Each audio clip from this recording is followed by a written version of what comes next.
Bonjour et bienvenue à tous. Nous sommes déjà au mois d'avril et il devient de plus en plus clair que cette année 2020 est plutôt porteuse de malheur avec la multitude de catastrophes naturelles qui ont frappé à plusieurs endroits de la planète.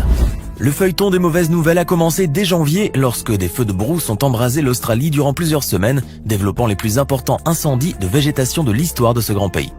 Et comme les malheurs ne viennent jamais seuls, pendant ce temps-là couvait à Wuhan une terrible maladie qui allait prendre plus tard le nom de Covid-19, une pandémie mortelle à laquelle l'humanité n'était absolument pas préparée et qui a poussé la moitié de la planète à se cloîtrer chez elle à la maison, de peur d'une contamination. À cela s'ajoutent des séismes et des avalanches un peu partout dans le monde, en Croatie et en Turquie notamment, faisant peu de victimes mais qui, conjugués à la situation actuelle de psychose sanitaire, leur impact n'a pas été négligeable. L'Afrique n'est pas en reste, car si elle reste le continent le moins touché par la pandémie de coronavirus, le climat ne lui a pas été favorable non plus en ce début d'année. D'abord la sécheresse, ensuite des inondations meurtrières en Centrafrique, et pour couronner le tout, une invasion acridienne d'une ampleur jamais constatée de mémoire d'homme. Ces sauterelles voraces au nombre incalculable et qui sont prêtes à dévorer goulûment toute végétation, ne laissant que déserts arides derrière elles, tel Attila le Hun.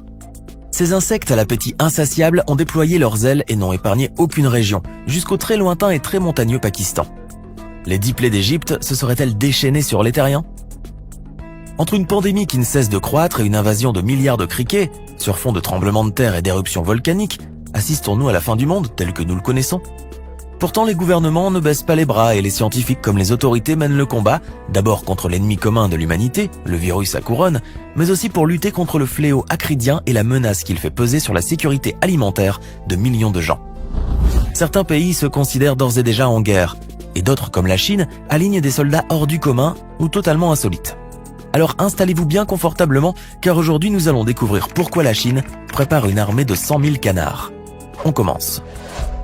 Le monde est grandement malmené depuis l'avènement de l'année 2020, entre la pandémie du Covid-19 et les différentes catastrophes qui se sont succédées un petit peu partout dans le globe.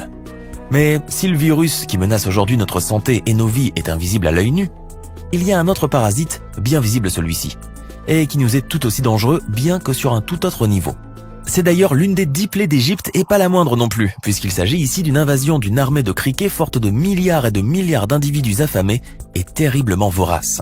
En janvier, les sauterelles du désert, appelées aussi criquets pèlerins, à l'appétit gargantuesque, ont d'abord balayé les pays d'Afrique de l'Est, l'Éthiopie, le Kenya, l'Érythrée, Djibouti et la Somalie.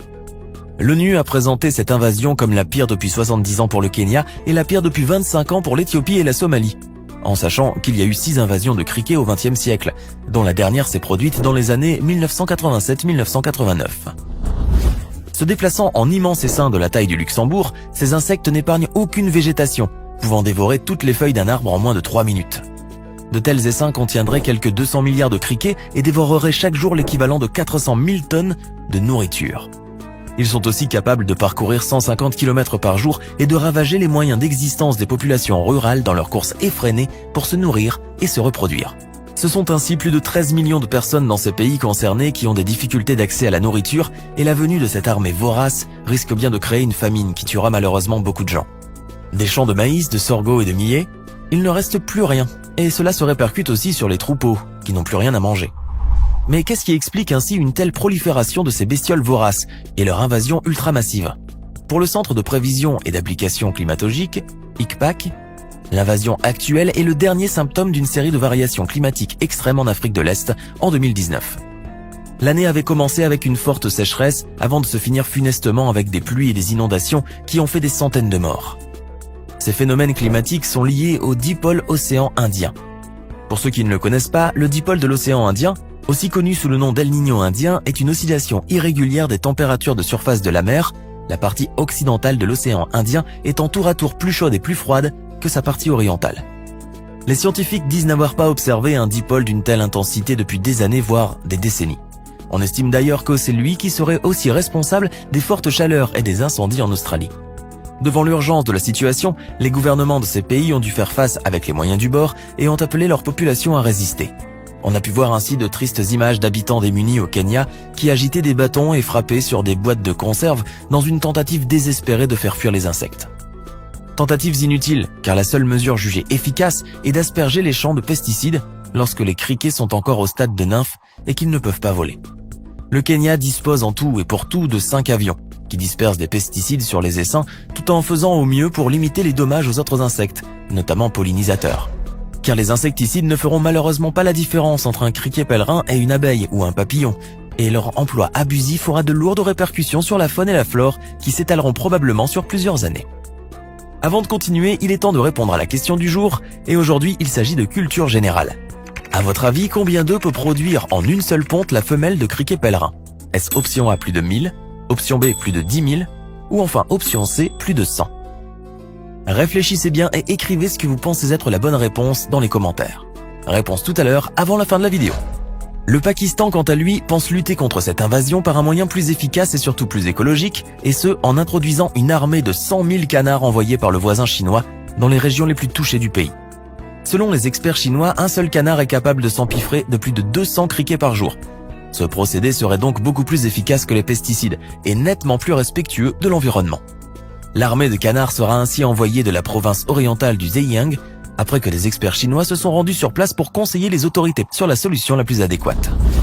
Cette technique de lutte anti-acridienne a été développée en l'an 2000 par la République populaire de Chine qui, pour lutter contre une infestation similaire dans sa région du nord-ouest du Xinjiang, avait déployé à peu près 30 000 canards. L'efficacité de cette méthode avait été vraiment remarquable et le canard s'est avéré être une véritable arme biologique, décimant les sauterelles en moins de temps qu'il ne fallait pour le dire, d'autant plus que les volatiles étaient littéralement affamés. Les Chinois avaient tout d'abord développé cette astucieuse technique de lutte anti-acridienne avec des poulets, avant de la faire évoluer avec le temps et de porter un choix définitif sur les canards. Car si les poulets pouvaient manger environ 70 criquets en une journée, les canards pouvaient quant à eux en ingérer 3 fois plus. Les experts chinois avaient aussi remarqué que les canards aimaient particulièrement rester dans un groupe et étaient de ce fait beaucoup plus faciles à gérer que les poulets.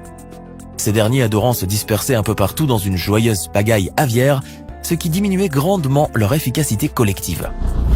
L'arrivée des palmipèdes salutaires est ainsi très attendue au Pakistan, dont les récoltes de blé sont gravement en péril à cause de cette infestation de criquets qu'il est en train de subir, tandis que ses récoltes de coton sont bel et bien détruites. Le pays espère donc que les oiseaux palmés pourront les débarrasser des criquets pèlerins qui menacent sa sécurité alimentaire, mais rien n'est pourtant sûr finalement, car la réalité s'avère plus complexe que la théorie.